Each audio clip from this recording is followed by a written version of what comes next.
વલ્લભના વાલા વૈષ્ણવ, જય શ્રી ગોકુલેશ. વૈષ્ણવ સત્સંગમાં ગઈકાલે આપણે દ્વારિકા, ગોપી તલાવ, બેટ શંખોદ્ધાર તથા જામ ખંભાલિયાની શ્રી મહાપ્રભુજીની બેઠકોના ચરિત્રો શ્રવણ કર્યા. હવે આપણે સૌંદર્ય પદ્મનું પહેલા ગાન કરીશું. સૌંદર્યમનિજ હૃદગતં પ્રકટિતં સ્ત્રીગૂઢભાવાત્મકં રૂપં ચ પુનસ્તદંતર્ગતં પ્રાવિવિશદ સ્વપ્રિયે સંશ્લિષ્ટા ઉભયોર્બભૌ રસમયઃ કૃષ્ણો હિ તત્સાક્ષિકં રૂપં તત્ત્રિતયાત્મકં પરમભીધેયં સદા વલ્લભં ધ્યેયં સદા વલ્લભમ. વૈષ્ણવ, ગઈકાલે સત્સંગમાં આપણે રામદાસ સાંચોરા શ્રી મહાપ્રભુજીની શરણે દ્વારકામાં આવે છે એ પ્રસંગ પણ આપણે શ્રવણ કર્યો. હવે આજે બીજા દ્વારકામાં મહાપ્રભુજીની શરણે ઘણા વૈષ્ણવ આવવાના છે. એ બધા ચરિત્રો આજે આપણે શ્રવણ કરીશું, પણ એની પહેલાં એક કીર્તન શ્રવણ કરીશું. તેના શબ્દો છે: શ્રી વલ્લભ અવની મેં પ્રકટે. શ્રી વલ્લભ અવની મેં પ્રગટે નિજ જન કૃપા નિધાન. શ્રી વલ્લભ અવની મેં પ્રગટે નિજ જન કૃપા નિધાન. પ્રભુ સંબંધ કરી દેહ દ્રઢ કરી યહી નિશ્ચય જીય જાન. નિજ જન કૃપા નિધાન. નંદનંદન ઈની સોનહી અંતર નિશિવાસર કર જ્ઞાન. રસિક કહત લીલા દરસે હૈ. રસિક કહત લીલા દરસે હૈ. यह ठान्यो है ठान.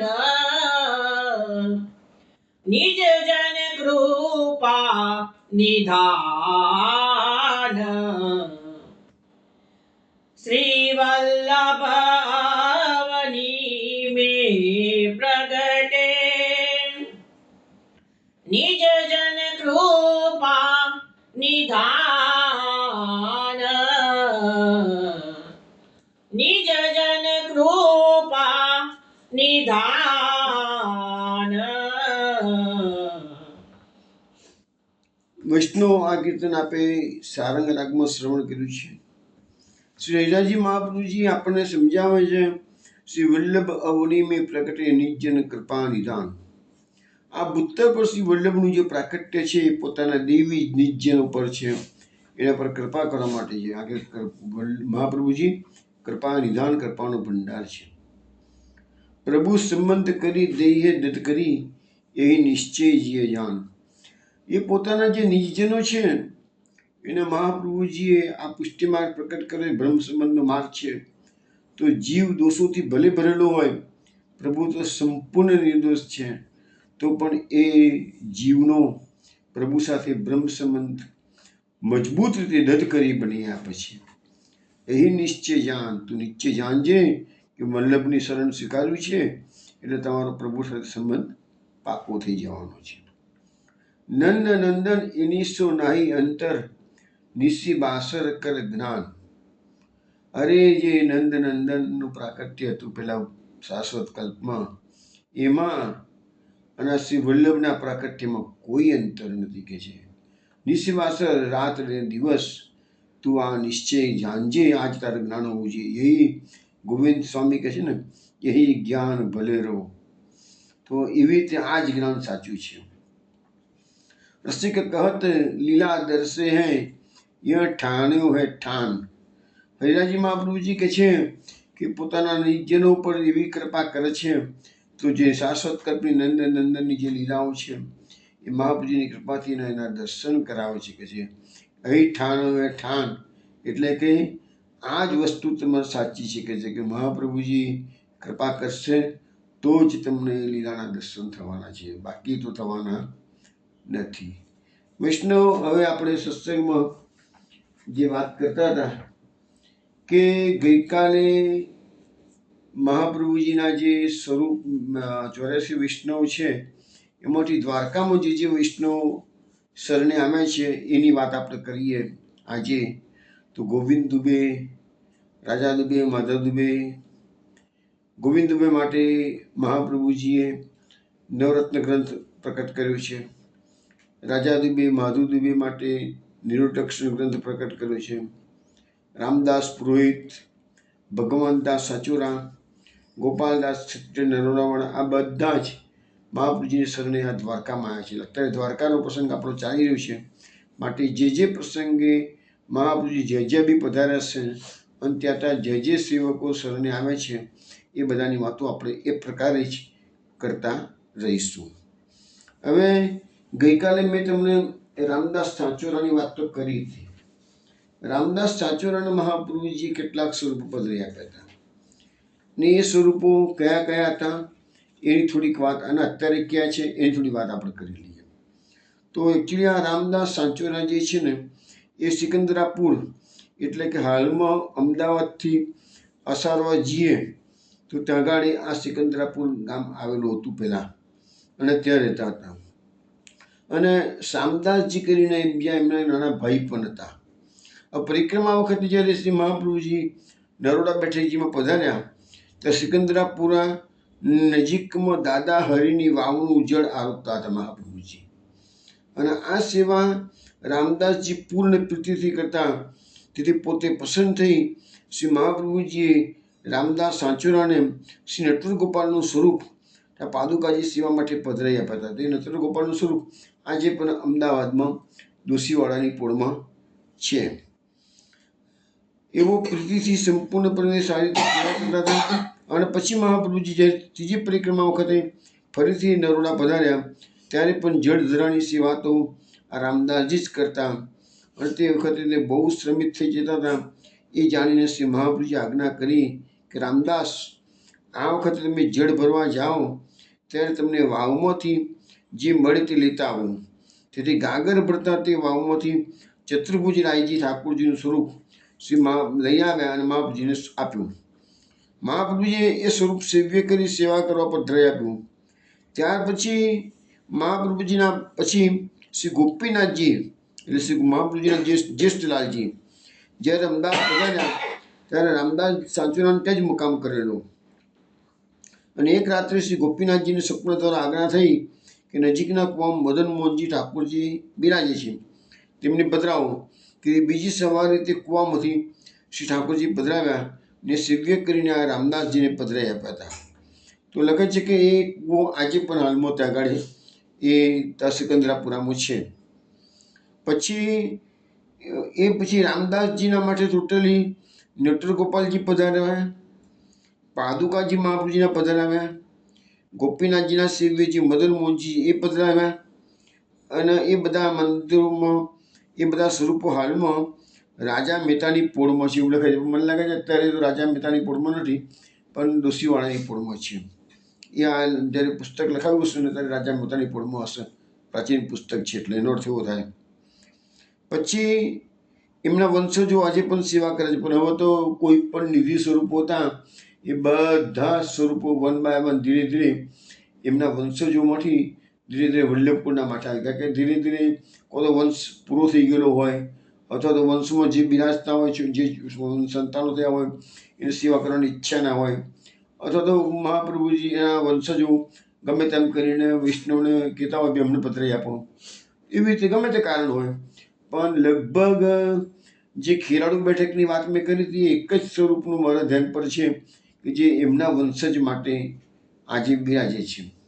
મહાપ્રભુજીનું સેવ્ય હોય અને એમના વંશજ માટે બિરાજતા હોય તેવું તો ખેરાળુ બેઠક દેખાય છે.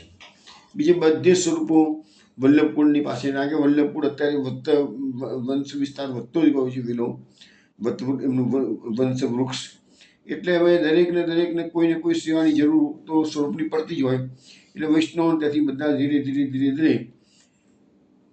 બધા નિધિ સ્વરૂપો ગુસાઈજીના હોય કે મહાપ્રભુજીના હોય કે હરિરાજીના હોય કે ગોકુલનાથજીના હોય, બધા જ વલ્લભકુંડમાં પાછા પધાર્યા છે. હવે શ્યામદાસજી એમના ભાઈ હતા, એને ચતુર્ભુજરાજીનું અને ગોપીનાથજીના પાદુકાજી પધરાઈ આપેલા હતા. બે સ્વરૂપની સેવા શ્યામદાસજીના વંશજો કરતા હતા. આ મંદિર ઓરિજિનલી રીચી રોડ ચેંગપોળમાં હતું, પણ અત્યારે તો બધા મંદિરો એક થઈ ગયા છે. અને હું માનું તો હજી આ દસીવાડીની પોળમાં જે નટરગોપાલનું મંદિર છે ત્યાં જ આ બધા સ્વરૂપો હશે. આમાં લખ્યું નથી, પરંતુ ગોપીનાથજી જ્યારે અમદાવાદ પધાર્યા ત્યારે એક દીપ પ્રગટાવ્યો હતો. અખંડ દીપ આજે પણ વર્ષોથી ત્યાં આગળ એ દીપ પ્રગટાવેલું છે. તો આવી રીતે રામદાસ સાંચોરા વિશેની જે માહિતી હતી એ મેં આપી છે. હવે આપણે મહાપ્રભુજીના સ્વરને દ્વારકામાં અનેક વૈષ્ણવ આવ્યા છે, પણ આપણે વન બાય વન એમના ચરિત્ર જોઈએ અને કેવી રીતે શું ઘટના બની છે એના પર ખાસ આપણે પ્રકાશ કરીશું. તો પહેલી વાત કરીશું ગોવિંદ દુબે. એ ગોવિંદ દુબે પણ સાંચોરાના ઘેરે જન્મ થયો. એમની ઉંમર જ્યારે 15 વર્ષની થઈ ત્યારે માતા પિતાને કહ્યું કે હું કોઈ તીર્થ કરવા જવું, મારે તો કોઈ તીર્થ કરવા જવું શકે છે. તો ગોવિંદ દુબેના મા બાપે કહ્યું, દીકરા તું અત્યારથી તીર્થનું મન કરે છે કે તું વૈરાગી થવાનો છે કે શું કહે છે? અરે દીકરા, અમારું મન તો આટલી મોટી ઉંમર થઈ ને તો ઘર છોડીને કંઈ જવાની ઈચ્છા થતી નથી. અરે આપણા ઘરમાં ખાનપાનનું સુખ છે, તું બહાર જઈશ તો ખાવાની તકલીફ પડશે, બધી અનેક તકલીફો પડશે, કષ્ટ, તો ઘરમાં રહે, સુખીથી રહે ને. તને ગોવિંદ દુબેએ કહ્યું, હું તો વૈરાગી થઈશ, મારું લગ્ન ભૂલથી કરશો નહીં, વળી તમે સદા ઘરનું કામ કરતા મરી જશો, તો તેથી તો હું તો તીર્થ કરવા જઈશ. તમે તો ઘર કામ કર્યા કરો છો, તો હવે તો મરવાનું છે તમારે, કહે છે હું તો તીર્થો કરીશ, કે છે. માતા પિતાએ કહ્યું, બેટા અમે ઘરડા થયા છીએ, અમે ના હોઈએ ત્યાં તારું મન હોય તો તું જજે, કે છે. હમણાં તો આ સમયે તું અહીંયા ઘરમાં રહીને અમારી સેવા કર, કે છે. રક્ષણ કરે તો સારું. ગોવિંદ દુબેએ કહ્યું કે તમે આ વાત કહી તે સાચી તો છે જ, કે છે. પણ માતા પિતાને કહ્યું કે કાલને કોઈને ખબર પડે છે, કે છે. કદાચ હું મરી જાઉં તો મારો તો જન્મારો બગડી જાય, કે છે. તો પછી તમારી તેલ કોણ કરશે? કોઈ એવું થોડું છે કે નાની ઉંમરનો માણસ ના મરે? મરવાના ઉંમરને કોઈ લેવા દેવા જ નથી ને. શ્રી ઠાકોરજી આમ તો પોતાના ભક્તોનું રક્ષણ કરે જ છે. મહાપ્રભુજીનો સિદ્ધાંત છે, હરિષ્ઠુ સર્વતો રક્ષામ. જીવનું શું સામર્થ્ય છે, તેથી હું તો દ્વારિકા શ્રી રણછોડરાયજીના દર્શન કરવા અવશ્ય જઈશ. માતા પિતાએ કહ્યું કે તારી સાથે અમે વાતોમાં નહીં જીતી શકીએ, તારું મન હોય તેમ કર. પછી ગોવિંદ દુબે દ્વારકા આવ્યા, રણછોડજીના દર્શન કરી મનમાં ખૂબ સુખ પામ્યા. ગોવિંદ દુબે 3 વર્ષ દ્વારિકામાં રહ્યા. માતા પિતાએ ઘરમાં દેહ છોડ્યો એ ખબર ગોવિંદ દુબેને દ્વારકામાં મળ્યા. સાંભળીને મનમાં ખેદ કર્યો કે માતા પિતાએ કોઈ તીર્થ કર્યું નહીં. પછી ગોવિંદ દુબેના મનમાં થયું કે માતા પિતાનું ગયા શ્રાદ્ધ તો કરી આવું. એ રણછોડરાયના દર્શન કરીને ઉપડ્યા. બિહારમાં ગયામાં આવીને માતા પિતાનું શ્રાદ્ધ કર્યું. પછી ઘેર જવા નીકળ્યા. ગયાથી ગોવિંદ દુબે કાશી આવ્યા. તે વખતે મણિકર્ણિકા ઘાટ પર સ્નાન કરીને શ્રી મહાપ્રભુજી સંધ્યા વંદન કરતા હતા. શ્રી આચાર્યજી શેઠ પુરુષોત્તમદાસના ઘેરથી મણિકર્ણિકા સ્નાન માટે પધારેલા હતા. ત્યારે ગોવિંદ દુબે શ્રી આચાર્યજીના દર્શન મણિકર્ણિકા ઘાટ પર કર્યા અને જાણ્યું કે આ તો મહાન પંડિત છે. પછી ગોવિંદ દુબેના મનમાં થયું હું એમની પાસે કંઈક ભણું. શ્રી આચાર્યજીએ સ્નાન કર્યું, સંધ્યાવંદન કર્યું. પછી ગોવિંદ દુબે આવી શ્રી આચાર્યજીને વિનંતી કરી, મહારાજ આપ તો મોટા પંડિત છો, તો મને કંઈક ભણાવશો? શ્રી આચાર્યજીએ કહ્યું કે બહુ વિદ્યા તો તારા નસીબમાં નથી. મન લગાડીને ભણે તો અક્ષર જ્ઞાન થોડું થશે, પછી પોથી પાઠ વાંચી લેજે. ત્યારે ગોવિંદ દુબે કહ્યું કે મહારાજ પોથી પાઠ જ સહી, જેટલું આવડે એટલું સહી, ગીતા ભાગવત તો વાંચું કમસે કમ. તો આચાર્યજી કહ્યું કે ત્રીજા પોરે મુકામ પર તું આવજે. પછી ગોવિંદ દુબે ઘેર જઈ વ્યાકરણની પોથી એક બ્રાહ્મણ પાસેથી માંગી અને કહ્યું કે હું તમને પાછી ભણીને આપી દઈશ. બ્રાહ્મણે કહ્યું ના તમે રાખી લો, કશો વાંધો નથી કે છે. શ્રી આચાર્યજી શેઠ પુરુષોત્તમદાસના ઘેર પધારેલા હતા. સામગ્રી ભોગ ધરી ભોજન કર્યું હતું. એટલામાં ગોવિંદ દુબે પણ પ્રસાદ પામી અને ત્રીજા પહોરે શ્રી આચાર્યજી પાસે વ્યાકરણની પોથી લઈને આવ્યા. નમસ્કાર કરીને બેઠા. પછી ગોવિંદ દુબે વ્યાકરણનું પુસ્તક કાઢ્યું. આચાર્યજીએ કહ્યું કે વ્યાકરણ ક્યાં સુધી ભણશું? તને હું ગીતા ભણાવું છું. ગીતા ભણવાથી વ્યાકરણ તને આપમેળે આવડી જશે. ગોવિંદ દુબેએ કહ્યું કે મહારાજ વ્યાકરણ ભણ્યા વિના ગીતા કેમ રીતે સમજાય? જગતમાં તો એ રીત છે કે વ્યાકરણ ભણીએ ત્યારે કંઈક અક્ષરનું જ્ઞાન થાય, પછી શાસ્ત્ર જુએ. શ્રી આચાર્યજીએ કહ્યું કે અમે કહીએ તેમ તું કર તો ખરો.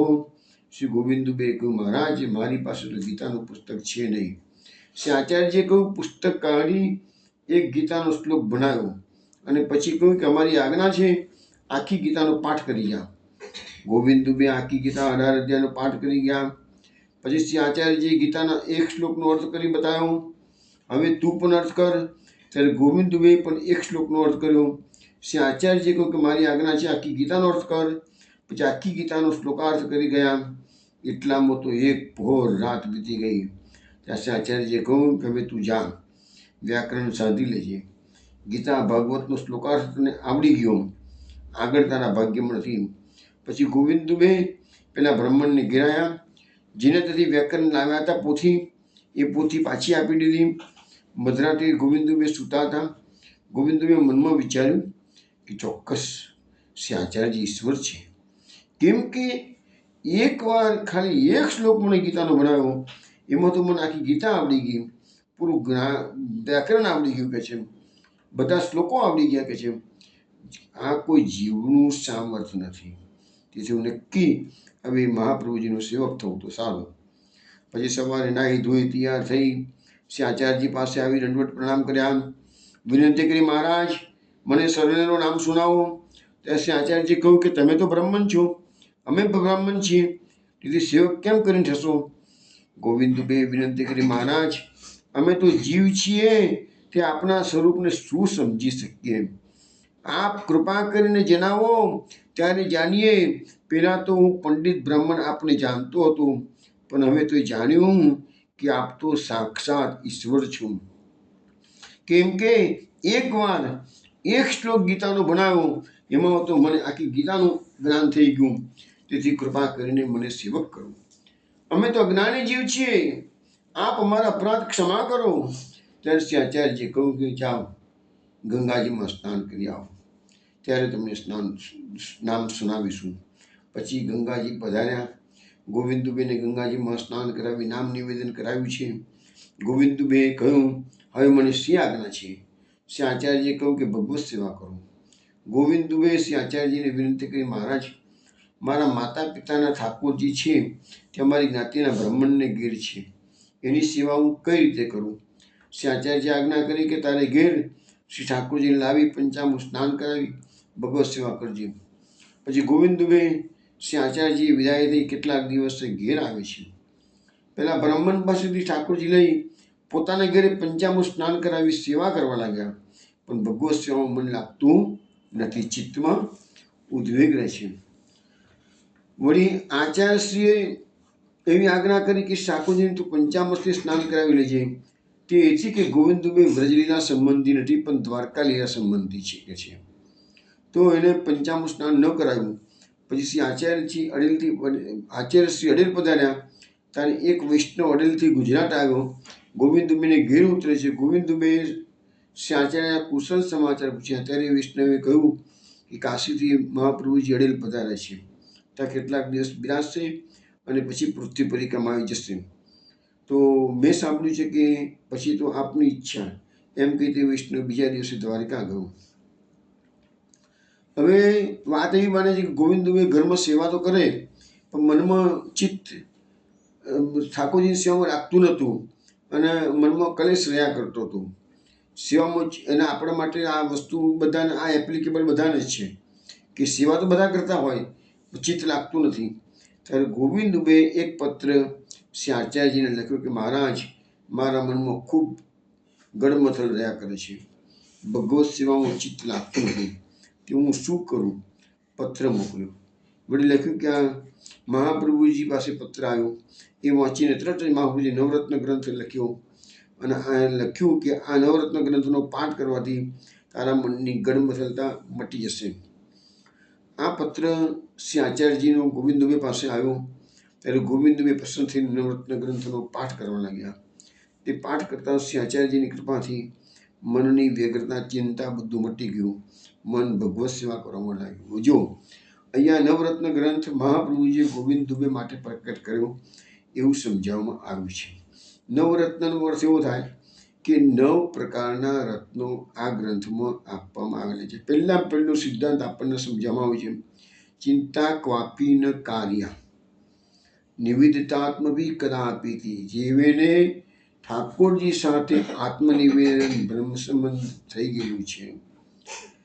આપણો ધણી સમર્થ છે, આપણો સ્વામી સમર્થ છે. પ્રભુ સર્વ સમર્થો તતો નિશ્ચિંત બ્રજેત. તો પછી ચિંતા ક્વાપી ન કાર્ય, ચિંતા કદી પણ કરવી નહીં. કારણ કે ચિંતા કદાપી કરવાની નથી એ મહાપ્રભુજીના સિદ્ધાંતમાં પહેલા જ આવે છે.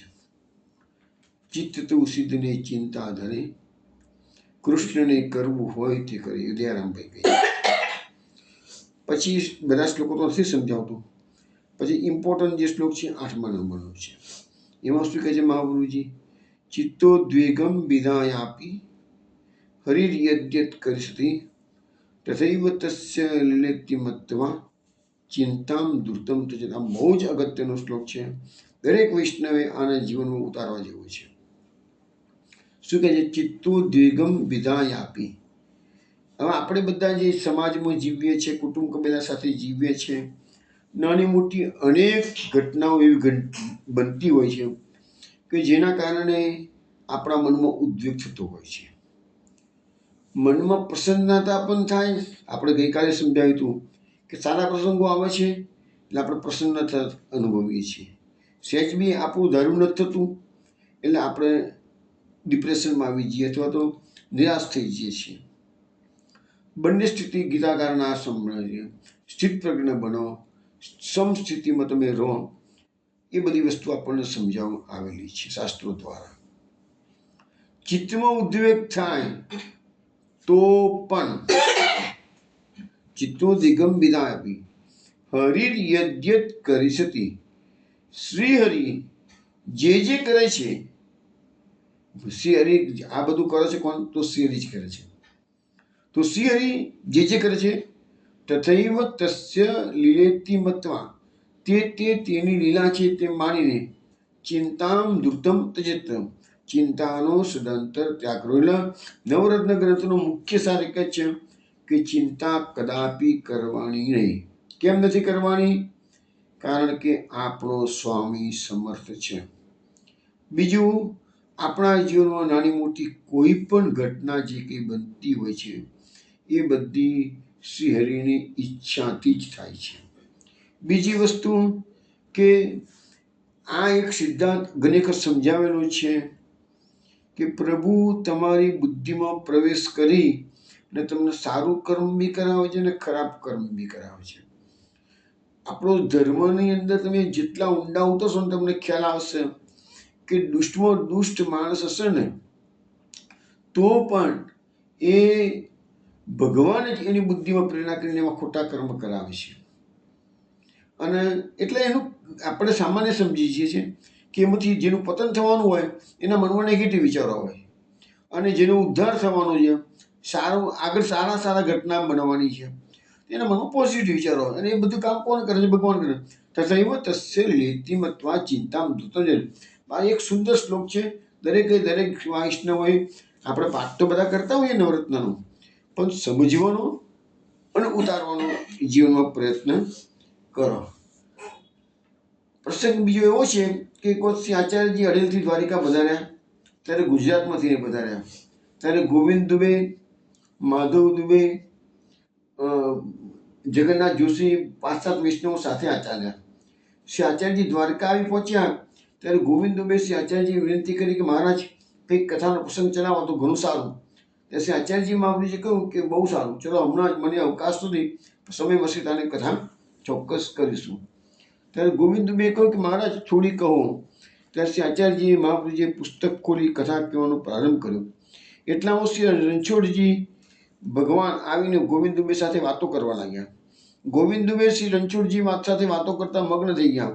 એ ભાન ન રહ્યું શ્રી આચાર્યજી કથા કરી રહ્યા છે, હું વાતો કેમ કરું? ત્યારે શ્રી આચાર્યજીએ ગોવિંદ દુબેને કહ્યું કે પુસ્તક ખોલાવી વાતો કોણ સાથે કરો છો? પછી આચાર્યજી પુસ્તક પરથી નજર ફેરવી જોયું તો રણછોડજી સાથે ગોવિંદ દુબે વાતો કરી રહ્યા છે. ત્યારે શ્રી આચાર્યજી પુસ્તક બાંધીને ગોવિંદ દુબે પર અપ્રસન્ન થઈ ગયા. પોતે ભોઢ્યા. પછી સવાર ઉઠીને આપી જાય રસોઈ કરી, ભોગ ધરી, ભોજન કર્યું. ત્યારે પોતાના ખવાસ કૃષ્ણાસ મેઘનને કહ્યું, આજ પછી અમારી થાળનો મહાપ્રસાદ કોઈ વૈષ્ણવને આપશો નહીં. દામોદર હસણી અને તમે લેજો કે છે. તે પહેલાં નિત્ય નિયમથી શ્રી આચાર્યજીના થાળનો મહાપ્રસાદ વૈષ્ણવને મળતો. પછી પોતાના હાથનો લેતા. પછી ખવાસે એમ કર્યું, દામોદરદાસ જેમને દમલા કહેતા તેમને અને કૃષ્ણાસે મહાપ્રભુજીને ઉચ્ચિષ્ટ પ્રસાદી લીધી, બીજા કોઈને ના આપ્યું. એ દિવસે બધા વૈષ્ણવે ઉપવાસ કર્યો, ભૂખ્યા રહ્યા. પછી બીજે દિવસે શ્રી આચાર્યજી શ્રી રણછોડરાયના દર્શન કરવા ગયા. ત્યારે રણછોડરાયજીએ કહ્યું, કાલે આપે સઘળા વૈષ્ણવને મહાપ્રસાદ ન આપ્યો, તે સઘળા વૈષ્ણવ ભૂખ્યા રહ્યા છે. તેથી જેમ કૃપા કરીને આપ બધા વૈષ્ણવને થાળનો મહાપ્રસાદ આપતા હતા એવી રીતે આપ્યા કરો. પછી આચાર્યજી મુકામ પર આવી બધા વૈષ્ણવોને પૂછ્યું કે તમે લોકો બધા કાલે મહાપ્રસાદ કેમ ના લીધો? ત્યારે બધા વૈષ્ણવ વિનંતી કરી કે મહારાજ કાલે થાળનો મહાપ્રસાદ ન મળ્યો, તેથી અમે લોકો પ્રસાદ લીધેલો નહીં. શ્રી આચાર્યજીએ કહ્યું કે થાળનો પ્રસાદ તો આપતે નહીં, પણ તમારી ભલામણ મોટી જગ્યાએ થઈ છે, તેથી તમને આપીશ.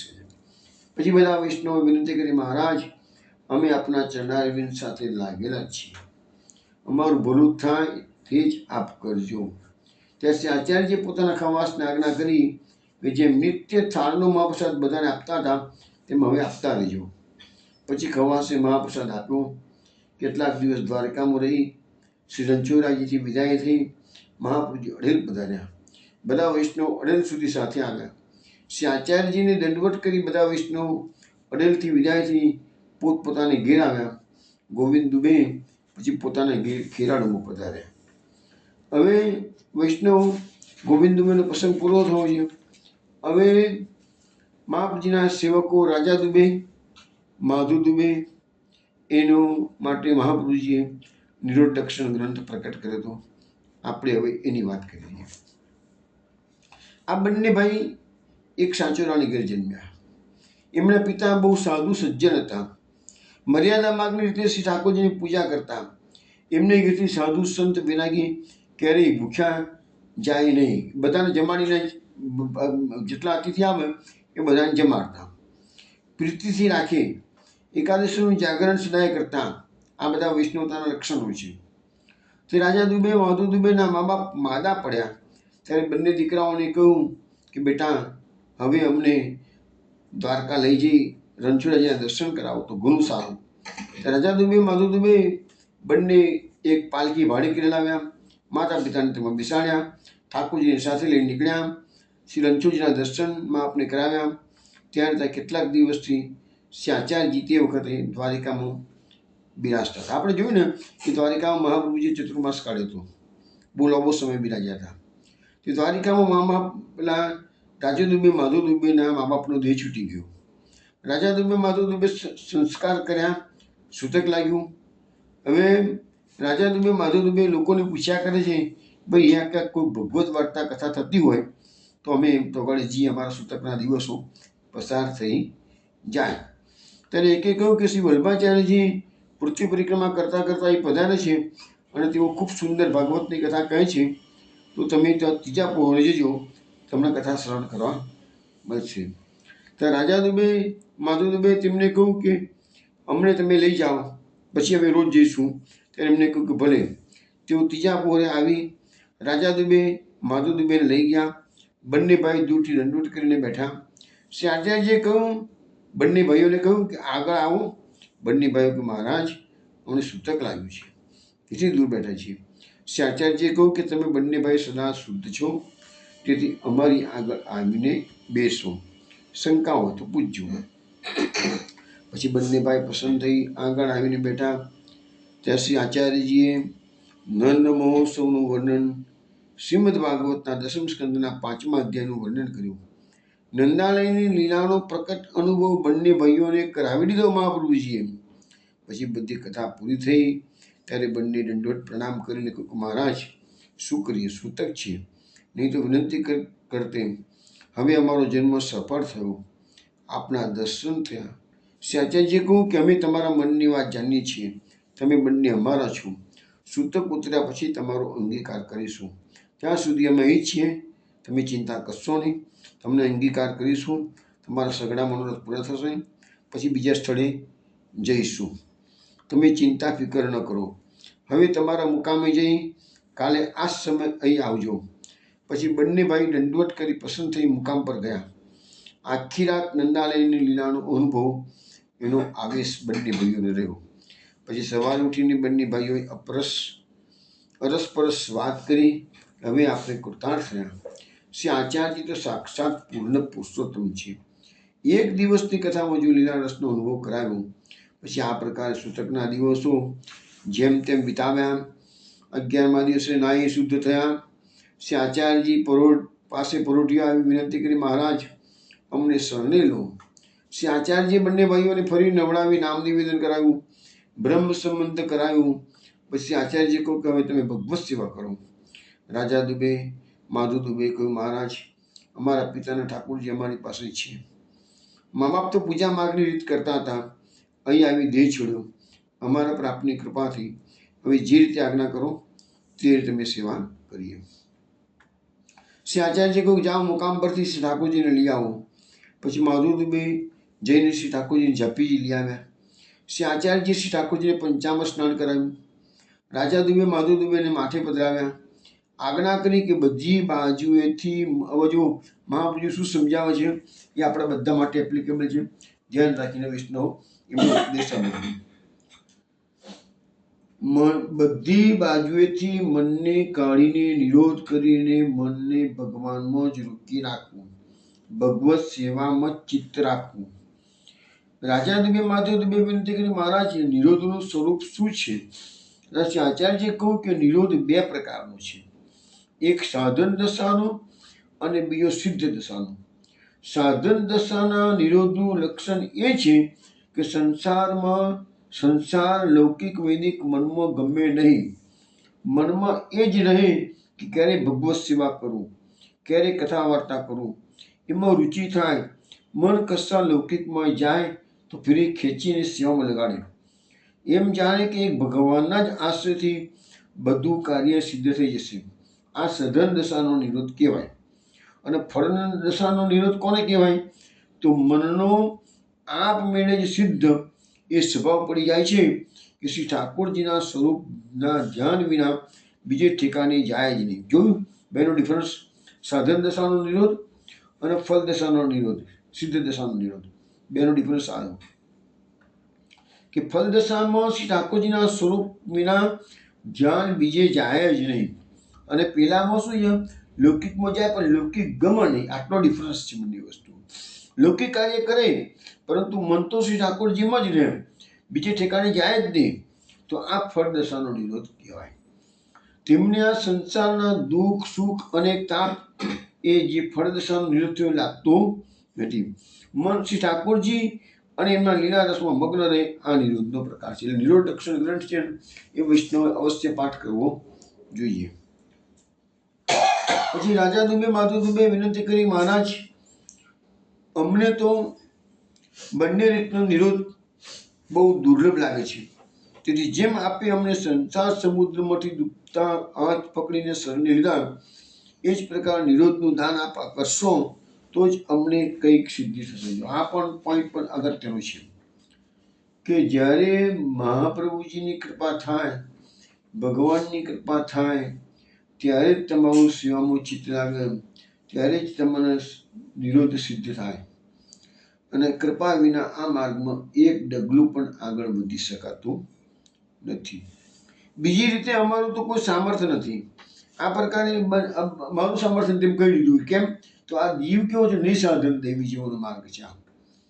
આ પ્રકારે બંને ભાઈઓની દીનતા, સરળ સ્વભાવ જોઈને દસમ સ્કંદ, જેને નિરોધ સ્કંદ કહ્યું છે, તેના માટે આપણે મહાપ્રભુજી નિરોધ દક્ષિણ ગ્રંથ કરી બંને ભાઈઓને પાઠ કરાયો અને કહ્યું કે તમને બંને ભાઈઓને નિરોધ સિદ્ધ થશે. આવું કહી પોતાનું ચરણામૃત બંને ભાઈઓને આપ્યું. તેથી તત્કાળ બંને ભાઈઓનું મન અલૌકિક થઈ ગયું. લીલારસનો અનુભવ થવા લાગ્યો.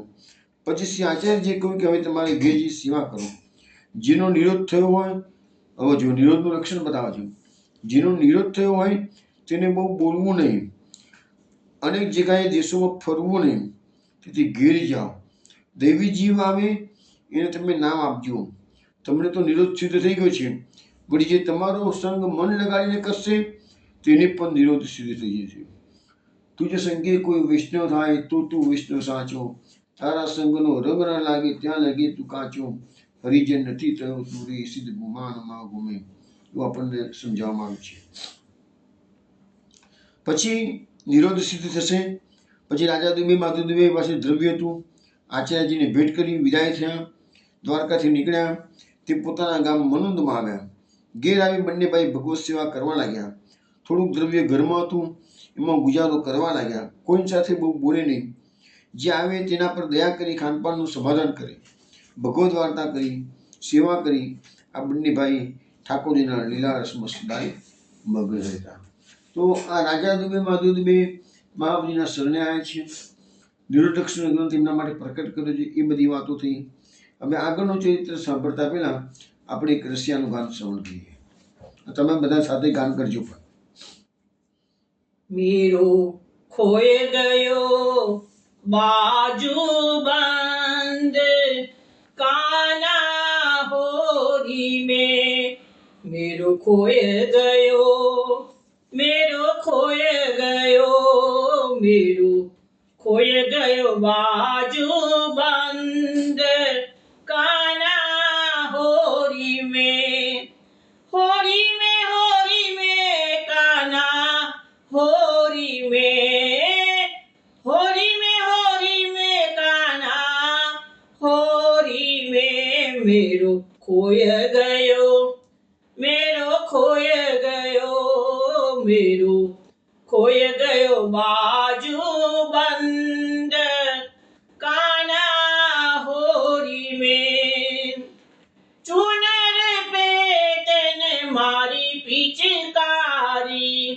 श्याम रंग में काना रंगे सारी, बरसाने बरसाने बरसाने बरसे रंग देखो होरी में, मेरो खोय गयो, मेरो खोय गयो, मेरो खोय गयो बाजू બંધ, કાના હોરી में, ઉદમ કાના તેને खूब मचायो, सखियों को संग में नाच नचायो, तेरी मुरली, तेरी मुरली, तेरी मुरली बाजे संग, देखो होरी में काना, मेरो खोय गयो बाजू બંધ, काना होरी में, बाजू બંધ मेरो बड़े ही मोल को, कहाँ पहराऊं वाही तोल को, तू पिवारू રૂપે વારું बाजू बंद काना होरी में मेरो खोई गयो बाजू बंद काना होरी में तेरी मेरी प्रीत पुरानी तेरी मेरी प्रीत पुरानी तुमने हाँ मैंने नहीं पहचानी तुमने हो मैंने नहीं पहचानी मोहे ले चल मोहे ले चल मोहे ले चल अपने संग काना होरी में मेरो खोय गयो मेरो खोय गयो मेरो खोय गयो बाजू बंद काना होरी में होरी में काना होरी में होरी में काना होरी में मेरो खोय गयो बाजू बंद काना होरी में काना होरी में होरी के रसिया की जय। હવે મહાપુરુષના સેવક રામદાસ પુરોહિત એ દ્વારિકામાં શ્રી મહાપુરુષના શરણે આવે છે તેની વાત આજે કરીશું। મેવાડમાં આ રામદાસ પુરોહિતનો જન્મ એક બ્રાહ્મણને ઘેર થયેલો। 22 વર્ષના થયા રામદાસના પિતા રામદાસને સાથે લઈ દ્વારકામાં શ્રી રણછોડરાયના દર્શને ગયા। ત્યાં શ્રી આચાર્યજી પધારેલા હતા। રામદાસને શ્રી આચાર્યના દર્શન થયા। રામદાસે પિતાને કહ્યું કે શ્રી આચાર્ય સેવક તમે અને અમે થઈએ તો સારું। રામદાસના પિતાએ કહ્યું કે બ્રાહ્મણ છે, આપણે પણ બ્રાહ્મણ છીએ, આપણે સેવક છે એના માટે રહેવાનું કે છે। આજે કહ્યું તે કહ્યું, હવે તું કહેશે તારી વાત તું જાણે। પછી રામદાસ ચૂપ થઈ ગયા। રામદાસે પિતાથી છુપાઈ શ્રી આચાર્યજી પાસે ગયા। રામદાસે દંડવત કરી વિનંતી કરી, મહારાજ મારું મન આપણા સેવક થવાનું બહુ કરે છે। મારા પિતા પણ સેવક થયા તો ઘરમાં ભગવત ધર્મ બની શકે, કલેશ ન થાય। તેથી મારા પિતાને કંઈક આપણું મહાત્મ્ય દેખાડો તો એ પણ આપણા સેવક થાય। કેમ કે અજ્ઞાની જીવ છે, અહંકારથી ભરેલો જીવ છે। જો છોકરો મા બાપને સારા માર્ગે લઈ આવે છે, એવા કિસ્સો છે। શ્રી આચાર્યએ કહ્યું કે તું દેવી છે, પરંતુ તારા પિતા સાધારણ છે, તે તારી પાછળ કુર્તા થશે। તું જે વાત પિતાને કહેશે તે સાચી થશે। તું જ પિતાને મહાત્મ્ય દેખાડજે। પછી રામદાસ દંડવત કરી પિતા પાસે આવ્યા। ત્યારે પિતા રસોઈ કરતા હતા। રસોઈ કરતા આખો હટ દાજી ગયો। ત્યારે પિતા બહુ દુઃખી થયા। રામદાસે કહ્યું, પિતાજી તમે માનો તો એક વાત કહું। પિતાજીએ કહ્યું, બોલ। રામદાસે કહ્યું, હું હાથમાં જળ લઈ તમારી આગળ સોગંદ ખાઈને કહું છું કે શ્રી આચાર્યજી સાક્ષાત ભગવાન હોય તો આ જળથી તમારો હાથ સારો થઈ જજો, ને બીજા પ્રકારે હોય તો તમારો હાથ સારો ન થાય। આમ કહી હું જળ તમારા હાથ પર નાખીશ, તમારો હાથ સારો થાય તો તમારે શ્રી આચાર્યજીના સેવક થઈ જવું જોઈએ। ત્યારે પિતાએ કહ્યું કે હા હા ચાલો બસ તું એ પ્રમાણે કર, હું સેવક છું। ત્યારે રામદાસે હાથમાં જળ લઈ કહ્યું, શ્રી આચાર્યજી સાક્ષાત ભગવાન છે, માટે આ જળથી મારા પિતાનો હાથ સારો થઈ જાય। આમ કહી રામદાસે પોતાના હાથમાંનું જળ પિતાના હાથ પર નાખ્યું। તે જ વખતે હાથ એકદમ દાઝેલો હતો, એ સારો થઈ ગયો। ત્યારે રામદાસે કહ્યું કે ચાલો હવે તો શ્રી આચાર્યના સેવક તમે થઈ જાઓ। ત્યારે પિતાએ કહ્યું કે દીકરા તું ગાંડો થયો છે? અરે મારા ભાગ્યમાં સહન કરવાનું લખ્યું હતું, તું હાથ દાજ્યો અને હવે સારું થવાનું લખ્યું હતું, તો તારા જળથી સારો થઈ ગયો। એમાં મહાપ્રભુજીની વાત તો વચ્ચે ક્યાંથી લઈ આવે છે કે છે? તારા પુણ્યથી હું સારો થયો છું એવું તું કઈથી કહી શકે કે છે? રસોઈ તો કરો ત્યારે કે દાજી પણ જવાય કોઈ વખત, ને પછી દવા કરો તો સારો થઈ જાય છે, તેમાં વચ્ચે મહાપ્રભુજીને તો ક્યાં લાવે કે છે? રામદાસે ગુસ્સે થઈને કીધું, પિતાજી તમે આટલી વારમાં ફરી ગયા, હવે જાઓ તમે બંને આંખોથી અધરા થઈ જાઓ। તરત જ એમની આંખોમાં દર્દ ઉત્પન્ન થયું અને બંને આંખોથી દેખાવાનું બંધ થયું. પિતાએ રામદાસને કહ્યું કે બેટા તે શું કર્યું? હવે હું સેવક થઈશ, બસ કે છે મારી આંખો સારી કરી આપ તું જે કહેશે કરીશ. રામદાસે કહ્યું કે હવે તું શ્રી આચાર્ય સેવક થશો ત્યારે જ તમારી આંખો સારી થશે, નહીં તો ખૂબ દુઃખ પામશો. પિતાએ કહ્યું કે જડ ચાલ, બીજું કાર્ય પછી થશે, પહેલાં તું મહાપ્રભુજીનો સેવક પણ બનાવી દે. રામદાસે પિતાનો હાથ પકડી શ્રી આચાર્યજી પાસે આવી દંડવત પ્રણામ કર્યા. પિતાએ વિનંતી કરી કે મહારાજ આપણો પ્રતાપ પ્રસિદ્ધ જોયો છે, હવે હું આપણા શરણે આવ્યો છું, મારું દુઃખ દૂર કરો. શ્રી આચાર્યજીએ રામદાસને કહ્યું કે તું શ્રી યમુનાજીમાં નહીં આવ, પિતાને અહીં બેસી રહેવા દે. રામદાસ શ્રી યમુનાજીમાં નહીં શ્રી આચાર્યજીની પાસે આવ્યા. શ્રી આચાર્યજીએ રામદાસને નામ સુનાવી બ્રહ્મસંબંધ કરાવ્યું. પછી રામદાસના પિતાને નામ સુનાવ્યું. પછી રામદાસે શ્રી આચાર્યજીનું ચરણામૃત પોતે લઈ પિતાની આંખમાં લગાડી કહ્યું, હવે નેત્ર પહેલાંની જેમ ખુલી જાઓ. તે આંખો સારી થઈ ગઈ. પિતાએ શ્રી આચાર્યજીને દંડવત પ્રણામ કરીને કહ્યું કે મહારાજ હવે મારું શું કર્તવ્ય છે, જેમાં હું શું પામું તે વાત મને સમજાવો. શ્રી મહાપ્રભુજીએ કહ્યું કે તમે પુત્ર રામદાસના કયામાં રહેશો તો સદા સુખી રહેશો, કૃતાર્થ થઈ મુક્તિ પામશો. પછી રામદાસે કહ્યું કે મહારાજ મને ભગવત સેવા પધરાઈ આપો. શ્રી આચાર્યજીએ પ્રસાદી વસ્ત્ર આપ્યા અને કહ્યું કે આની સેવા મન લગાડીને કરજો. રામદાસ દંડવત કરી પિતાને લઈ મુકામ પર આવ્યા. પછી પિતાને કહ્યું કે હવે હું રસોઈ કરીશ, તમે ઉપરની સેવા કરી લેજો. પિતાએ કહ્યું કે તું જે કહીશ એ હું કરવા તૈયાર છું. રામદાસે રસોઈ કરી, વસ્ત્ર સેવાને ભોગ ધર્યો. પછી પિતાની પાતળ કરી, ગાયનો ભાગ કાઢી મહાપ્રસાદ લીધો. પછી આચાર્યજી તેથી અડેલ પધાર્યા અને રામદાસ પિતાને લઈને વિવાહ પધાર્યા અને ઘરમાં મહાપ્રભુજીએ કયા પ્રમાણે સેવા પ્રકાર ચલાવેલો. તો અહીંયા રામદાસ પુરોહિતનો પ્રસંગ પણ પૂરો થાય છે. હવે મહાપ્રભુજીના શરણે દ્વારિકામાં ભગવાન દાસ સાંચોરા નામના સેવક આવે છે, એ વાત આપણે કરીએ છીએ. ગુજરાતમાં રાજનગર પાસે એક ગામ છે, ત્યાં એક સાંચોરા પરિવારમાં આ ભગવાન દાસનો જન્મ થયેલો. 8 વર્ષની ઉંમર થઈ ત્યારે રાજનગરમાં એક પંડિત પાસે ભણવા જતા હતા અને તે 10 વર્ષમાં બધી વિદ્યા ભણી ગયા. પછી પેલો પંડિત એક વખત દ્વારકામાં શ્રી રણછોડરાયજીના દર્શન કરવા માટે આવે છે.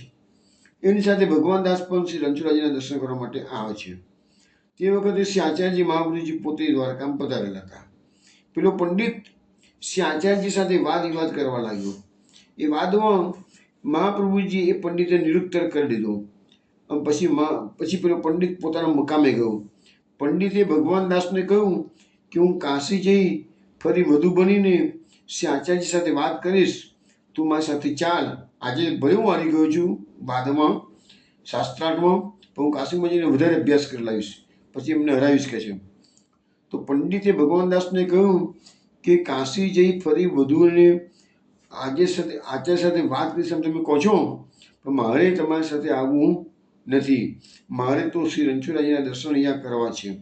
હજુ કાલ તો આવ્યા છે કે છે, આજે કેમ ચાલુ કે છે, હું 1 મહિનો દર્શન તો કરું તો મને સંતોષ થશે કે છે. પંડિતે કહ્યું તો પછી હું જઉં છું, ફરી ક્યારેક મળીશું. તો પછી પંડિત તો કાશી ચાલ્યા ગયા. ભગવાન દાસે શ્રી આચાર્યજી પાસે આવી દંડવત કરી વિનંતી કરી, મહારાજ પેલો પંડિત વાત કરવામાં નિરુત્તર થયો, તે લાજ પામી કાશી ચાલ્યો ગયો છે. હું એની પાસે ભણતો હતો, તેથી આપ શું હવે મને ભણાવશો? તે શ્રી આચાર્યજી મહાપ્રભુજી પોતે કહ્યું, તમે બહુ ભણીને શું કરશો?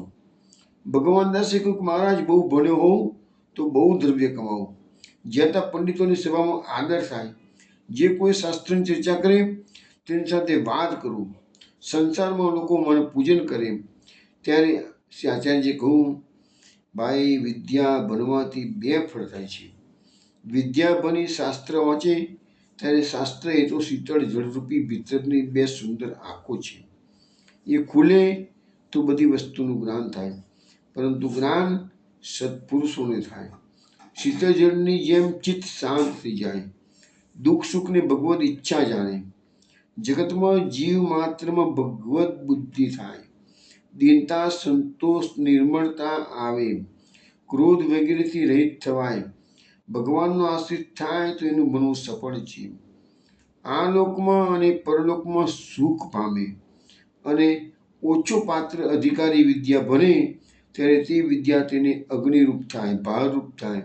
એક તો કામ, ક્રોધ, મદ, માત્સર્યમાં રપટાયેલો હતો, તેના પર પાછું વિદ્યા ભરવાનું મત ચડે. તેથી કોઈની જગતમાં ગણકારે નહીં. રાત દિવસ અહંકાર રૂપી અગ્નિમાં બળ્યા કરે. તે જીવ આ લોકમાં દુઃખી રહે અને પરલોકમાં નરકની પામે. જોયું ને, બહુ વિદ્યા ભણવા અધકચરો જીવ હોય ને બહુ વિદ્યા ભણે તો આવી બધી ગતિઓ થાય. તેથી તમે બહુ શાસ્ત્ર ના ભણો. જે ભણ્યા એ બહુ છે. વળી દ્રવ્ય વગેરે તો ભાગ્યથી મળે છે. મોટા મોટા પંડિતો રાજસી મૂર્ખોની ચાકરી પણ કરે છે. એટલે પૈસો એ કિસ્મતની ચીજ છે, એમ મહાપ્રભુજી સમજાવે છે. તેથી સંતોષ, દયા રાખવા, કામ, ક્રોધ, લોભ, મોહ વગેરે છોડી શ્રી ઠાકોરજીનું ભજન કરવું. જીવિકા ભગવાન વિચારે તે પ્રમાણે ભગવદ ઈચ્છા તે ભાગ્ય પ્રમાણે મળી રહેશે.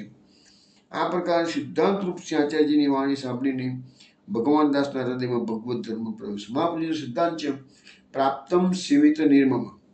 તમને અનાયાસે જે મળી જાય તમારી કિસ્મતથી એ તમે મમતા રહિત થઈને એનું સેવન કરો, ભોગ કરો. શ્રી આચાર્યજીને દંડવત કરી વિનંતી કરી, મહારાજ હવે મારા મનનો બધો સંદેહ દૂર થઈ ગયો. ભગવત ભજન બધામાં શ્રેષ્ઠ છે, તેથી હવે મને કૃપા કરીને શરણે લો. જે પ્રકારે આપ બતાવો તે પ્રકારે ભગવત ભજન કરું. તો શ્રી આચાર્યજી કહ્યું કે જ્યાં નહીં આવો. ભગવાન દાસ નાહીને શ્રી આચાર્યજી પાસે આવ્યા. શ્રી આચાર્યજીએ નામ સુનાવી નિવેદન કરાવ્યું.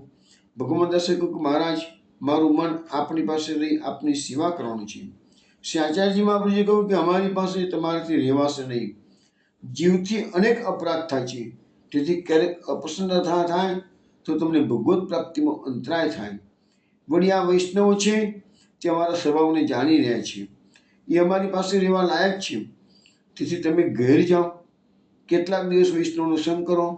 પછી ગોવર્ધન પર્વત પર શ્રી ગોવર્ધનાજી પ્રકટ થશે, ત્યારે તમે ત્યાં જઈ શ્રી ગુસાઈજીની આજ્ઞા પ્રમાણે સેવા કરજો. તમારો બધો મનોરથ શ્રી ગુસાઈજી પૂરો કરશે. પછી આપે બ્રહ્મ સંબંધનો શ્લોક અષ્ટાક્ષર લખીને આપ્યો અને કહ્યું, એને રસોઈ કરી, એને ભોગ ધરી તમારો ગુજારો કરજો. ભગવાન દાસે વિનંતી કરી કે મહારાજ આપ જ્યાં સુધી અહીં બિરાજો ત્યાં સુધી હું આપની સેવા કરીશ. શ્રી આચાર્યજીએ કહ્યું ભલે સુખીથી કરો. પછી ભગવાન દાસ જળ લાવતા, રસોઈની બધી પ્રચારગી સેવા કરતા. શ્રી આચાર્યજી કયા પ્રમાણે ત્યારબાદ પાછળ ઊભા રહી ચંબર કરતા. પછી આચાર્યજી ભગવાન દાસ પર ખૂબ પસંદ થઈને ચતુશ્લોકી આપે એને સમજાવી. એટલે ચતુશ્લોકી બનાવી હતી રાણા વ્યાસ માટે. ભગવાન દાસ સાચો રાણે ફરતી યા એનું શ્રવણ કરાવ્યું છે. અને કહ્યું કે પહેલાં તારું મન ભવનામાં રહ્યું કે હવે તને વેદ, પુરાણ, ભાગવત બધાનો અર્થ સ્ફુરન થયો છે. હું પસંદ થયો છું, હવે તમે ઘેર જાઓ. ત્યારે ભગવાન દાસ દંડવટ કરી ઘેર આવ્યા. શ્રી આચાર્યજી પૃથ્વી પરિક્રમાએ પધાર્યા. પછી ભગવાન દાસ ઘણા દિવસ સુધી ઘરમાં રહ્યા. તે પછી કેટલાક દિવસે ભગવાન દાસની સ્ત્રીનો દેહ છૂટ્યો. ભગવાન દાસ મનમાં પસંદ થયા, હવે ઘરનું બંધન છૂટી ગયું, હવે વ્રજમાં જઈને રહીશ. કેટલાક વૈષ્ણવના મુખે સાંભળ્યું શ્રી ગિરિરાજજી પર શ્રી ગોવર્ધનનાથજી બિરાજે છે, શ્રી ગુસાઈજી સેવા શૃંગાર કરે છે. ત્યારે ભગવાન દાસે ઘરની બધી વસ્તુ વેચી. એ જ્ઞાતિનો બ્રાહ્મણ હતો, તેને આપ્યું. મા બાપ તો કોઈ સાથે હતા નહીં. પછી નીકળ્યા. કેટલાક દિવસે ગિરિરાજજી પર આવ્યા છે, શ્રીનાથજીના દર્શન કર્યા છે, શ્રી ગુસાઈજીના દર્શન કર્યા છે. દંડવત કરી વિનંતી કરી, મહારાજ મને શ્રી આચાર્યજી શરણે લીધેલો અને આજ્ઞા કરી હતી કે આપણી પાસે જે તે હું આપની પાસે આવ્યો છું. ઘરનું કશું બંધન મને હવે છે નહીં, તેથી મને કૃપા કરી સેવા બતાવો. ત્યાં શ્રી ગુસાઈજી પસંદ થઈને કહું કે તમે સેનાજીને ભીતર્યા થઈ જાઓ અને રસોઈ બાલભોગની સેવા કરો. પછી ભગવાન દાસ સુંદર સામગ્રી કરતા. તો આ ભગવાન દાસ મહાપ્રભુજીની શરણે આવ્યા છે એ પ્રસંગ આપણે જોયો. હવે ગોપાલદાસ ક્ષત્રિય નરોડાના વતની એ મહાપ્રભુજીની શરણે આવે છે એ પ્રસંગ આપણે જોઈ લઈએ. બધા આ દ્વારકા લીલાની અંદર બધા મહાપ્રભુજીની શરણે આવેલા છે. મહાપ્રભુજી તો દ્વારકા છોડીને હવે આગળ વધારી ગયા છે, પણ આટલા વૈષ્ણવનું વૃત્તાંત સાંભળી ને પછી આપણે મહાપ્રભુજીની આગળની યાત્રાનું વૃત્તાંત શ્રવણ કરીશું. અત્યારે ગોપાલદાસની વાત કરું છું. તે પશ્ચિમમાં નરોડામાં એક ક્ષત્રિયના ઘેરે ગોપાલદાસ પ્રગટ થયા, જન્મ્યા. હવે 7 વર્ષના થયા પછી વિદ્યા ખૂબ ભણ્યા, પૈસો ખૂબ હતો, પણ રાષ્ટ્રીય સ્વભાવ હતો. 5-10 માણસો એમની આગળ પાછળ ચાલતા. ગોપાલદાસ કોઈને ગાંઠતા નહીં. જે કોઈ ભલો માણસ હોય તેને 1-2 દોસ્ત લગાડતા. હવે આ પશ્ચિમ દિશામાં એક બીજું ગામ હતું. તો ગોપાલદાસનું લગ્ન થયું. લગ્ન કરી સ્ત્રીને લઈ આવ્યા. ગોપાલદાસ આવતા હતા ત્યારે રસ્તામાં એક મોટા પંડિતજી મળ્યા. તેની સાથે વાત કરવા લાગ્યા. તે 3 દિવસ માર્ગમાં મુકામ કરી રહ્યા, પણ એ પંડિતથી જીત્યા નહીં. પછી લડાઈ થઈ ત્યારે ગોપાલદાસના પિતા છોડાવવા ગયા. તે વેળા પંડિતના માણસો તીર માર્યું, તેથી ગોપાલદાસના પિતા મરી ગયા. ગોપાલદાસ હથિયાર લઈ દોડ્યા. પંડિત પોતાના માણસો સાથે ભાગી ગયો. ગોપાલદાસે બહુ શોધ્યું, પણ પંડિત મળ્યો નહીં. પછી પિતાના દેહનો અગ્નિ સંસ્કાર કરી ગોપાલદાસ ઘેર આવ્યા. પછી ગોપાલદાસ દ્વારિકા શ્રી રણછોડરાયના દર્શને ગયા. ત્યાં શ્રી આચાર્યજી મહાપુરુજી પધાર્યા હતા. ગોપાલદાસે સાંભળ્યું કે શ્રી આચાર્યજી મહાન પંડિત છે, માયામતનું ખંડન કર્યું છે. ત્યારે ગોપાલદાસ શ્રી આચાર્યજી મહાપુરુજી પાસે વાત કરવા આવ્યા. તે તત્કાળ ચર્ચામાં હરી ગયા. પછી ગોપાલદાસે શ્રી આચાર્યજી મહાપુરુજીને પૂછ્યું કે વૈષ્ણવ ધર્મમાં શું છે? શ્રી ઠાકોરજી તો બધાના હૃદયમાં બિરાજે છે, આખું જગત કૃષ્ણ રૂપે છે એમ તો આપ કહો છો, તો વૈષ્ણવ કૂતરા વગેરેથી છોવાઈ કેમ જાય છે? જો બધું ભગવદ રૂપ થયું હોય તો છોવાઈ કેમ જવાય? શ્રી આચાર્યજી મહાપુરુજીએ કહ્યું, અમારો તો વેદ માર્ગ છે. તે વેદ શાસ્ત્ર જગત ભગવદ રૂપ છે તેમ કહે છે. વળી આટલા હિતથી છોવાઈ જવાય, આટલા ઉત્તમ બધા દયા બધા પર કરવી એવું કહે તે વેદની રીતે વૈષ્ણવ કહે છે. વળી તું નિર્ગુણ વ્યાપક કહે છે, સંસાર બધો બ્રહ્મરૂપ કહે છે, તો તું બધામાં દોષ બુદ્ધિ કરી જેની તે નિંદા કેમ કરે છે? જો એ કહ્યું ને આખું જગત બ્રહ્મરૂપ છે, તો પછી બધાની નિંદા કેમ કર્યા કરો છો? તો કહે છે કપડાં કેમ પહેરે છે? બ્રહ્મને તો કશું કરવાનું જ નથી, સાક્ષીવત થઈને રહે છે. હવે તું જ વિચાર. આ પ્રકારે સાંભળીને જ્ઞાન ગોપાલદાસને થયું. પછી ગોપાલદાસે કહ્યું, હવે હું આપણા શરણે છું. મારો આખો જન્મ મારો કુટિલતા કરતા વીત્યો. હવે મને શરણની કૃતાર્થ કરો. શ્રી આચાર્યજી મહાપુરુજી ગોપાલદાસને નવડાવી, નામ સુનાવી, બ્રહ્મ સંબંધ કરાયો. હવે પછી ગોપાલદાસે કહ્યું, કૃપા કરીને મારે ઘેરે પધારો. પછી ગોપાલદાસને ઘેરે નરોડામાં શ્રી આચાર્યજી મહાપુરુજી પધાર્યા. ત્યારે ગોપાલદાસનો દીકરો 4 વર્ષનો હતો. તેને નામ સુનાવી, ગોપાલદાસની સ્ત્રીને નામ સુનાવ્યું. પછી ગોપાલદાસે શ્રી આચાર્યજી મહાપ્રભુજીને વિનંતી કરી, મહારાજ હવે મને શી આજ્ઞા છે? શ્રી આચાર્યજી મહાપ્રભુજીએ ગોપાલદાસને કહ્યું કે તમારાથી ભગવત સેવા બનશે નહીં, કેમ કે સ્ત્રી પુત્ર એ દેવી જીવ નથી, તમે દેવી છો. તે તમને વિરહ ખૂબ છે. વિરહવાળાને હૃદયમાં અનુભવ બહુ થાય, બહારની ક્રિયા ન બને. પછી શ્રી આચાર્યજી મહાપ્રભુજીએ ગદ્ય શ્લોક અને પંચાક્ષર મંત્ર લખીને ગોપાલદાસને આપ્યા અને કહ્યું કે આને ભોગ ધરી ખાનપાન કરજો. વળી અમારી આજ્ઞા છે કે જે જીવ આવે એને તમે નામ શ્રવણ કરાવજો. જન્મથી સ્વામીપદમાં રહ્યા છો, તેથી સ્વામીપદ તમને આપ્યું છે. જે વાદી આવે તેની સાથે વાત કરજો, તમને કોઈ નહીં જીતી શકે. આમ ગોપાલદાસને કહી શ્રી આચાર્યજી મહાપ્રભુજી પોતે અડેલ પધાર્યા. તે ગોપાલદાસ નામ સુનાવતા મોટી ટેકના વૈષ્ણવ થયા. વાદી સાથે વાત કરે, મોંમાંથી જે વાત નીકળે તે સાચી નીકળે. શ્રી આચાર્યજી મહાપ્રભુજીના બળથી એમનો યશ પશ્ચિમમાં ફેલાયો. એક સમય શ્રી આચાર્યજી મહાપ્રભુજી દ્વારિકા પધાર્યા. ત્યારે માર્ગમાં નરોડા ગામ આવ્યું. ત્યારે શ્રી આચાર્યજી મહાપ્રભુજી ગોપાલદાસને ઘેરે ઉતર્યા. ગોપાલદાસ તો ઘેર હતા નહીં. ગોપાલદાસનો 14 વર્ષનો છોકરો હતો. ગોપાલદાસના દીકરાને શ્રી આચાર્યજીએ પૂછ્યું, ગોપાલદાસ ક્યાં ગયા છે? અને ગોપાલદાસના દીકરાએ કહ્યું, તો મહારાજ શ્રી ઠાકોરજીની સેવા માટે ગયા છે. આ વચન સાંભળી શ્રી આચાર્યજી મહાપ્રભુજી ગોપાલદાસના દીકરા પર બહુ જ અપ્રસન્ન થયા. કહ્યું કે ગોપાલદાસનો દીકરો અનુચિત બોલે, એ યાર એવું ઠીક નથી કે છે. શ્રી આચાર્યજી મહાપ્રભુજીએ મનમાં વિચાર્યું કે ગોપાલદાસને આવવા દો, જોઈએ ગોપાલદાસની બુદ્ધિ કેવી છે, એ કેવું બોલે છે. એટલામાં ગોપાલદાસે આવી શ્રી આચાર્યજી મહાપ્રભુજીને દંડવત કર્યા. શ્રી આચાર્યજીએ કહ્યું, ગોપાલદાસ તું ક્યાં ગયો હતો? ગોપાલદાસે કહ્યું કે મહારાજ પેટ લાગ્યું છે તો કશીક વ્યાવૃત્તિ કરવા માટે, કામકાજ માટે ગયો હતો. આ સાંભળી ગોપાલદાસ પર શ્રી મહાપ્રભુજી પ્રસન્ન થયા અને કહું કે વૈષ્ણવે આવું જ બોલવું ઉચિત છે. પછી એવું ન બોલવું કે કામકાજ માટે લૌકિકમાં જાય તો શ્રી ઠાકોરજીની સેવાનું નામ લે. તો ગોપાલદાસે પછી વિનંતી કરી કે મહારાજ 2-4 દિવસ કૃપા કરીને રહો. આ પ્રકારે રાખવા ઘણું કર્યું છે. શ્રી આચાર્યજી મહાપ્રભુજી કહ્યું કે અમારે દ્વારકા જલ્દી જવું છે. એમ કહી પોતે પધાર્યા અને તે ત્યાં રહ્યા. તો વૈષ્ણવ આ રીતે આ ગોપાલદાસ ક્ષત્રિય નરોડાના વતની હતા, એ મહાપ્રભુજીની શરણે આવ્યા છે. એ પ્રસંગ પણ આપણે લોકોએ શ્રવણ કર્યું છે. હવે આવતીકાલ તો નથી, સત્સંગ સીધો સોમવારે રાત્રે 8 વાગે આપણે મળીશું અને મહાપ્રભુજીનો આગળની યાત્રાનો વૃત્તાંત. મંગળવારે ચંદ્રગ્રહણ છે, તો સોમવારના સત્સંગમાં હું તમને ગ્રહણ વખતે કેટલા વાગે વેદ વેગશે, જલપાન કેટલા સમય સુધી કરવાનું, એ બધી વિગતો, કેટલા મિનિટનું ગ્રહણ છે, એ બધી વિગતો હું તમને સોમવારના સત્સંગમાં સમજાવીશ. તો મંગળવારે સાંજે ગ્રહણ છે, એ વખત તમે સવારથી જ એ પ્રકારે તમે બધા તૈયારી રાખજો. તો સોમવારના સત્સંગમાં હોઈશ અને સોમવારે આપણે વાત થશે. ચલો વિષ્ણુ, હવે મહાપ્રભુજીની આગળ યાત્રામાં મહાપ્રભુજી નારાયણ સરોવર પધારશે, એ પ્રસંગ નેક્સ્ટ ટાઈમ આવશે. ચલો ત્યાં સુધીમાં જય શ્રી ગોકુલેશ. જય શ્રી ગોકુલેશ. જય શ્રી ગોકુલેશ. જય શ્રી ગોખલેશ.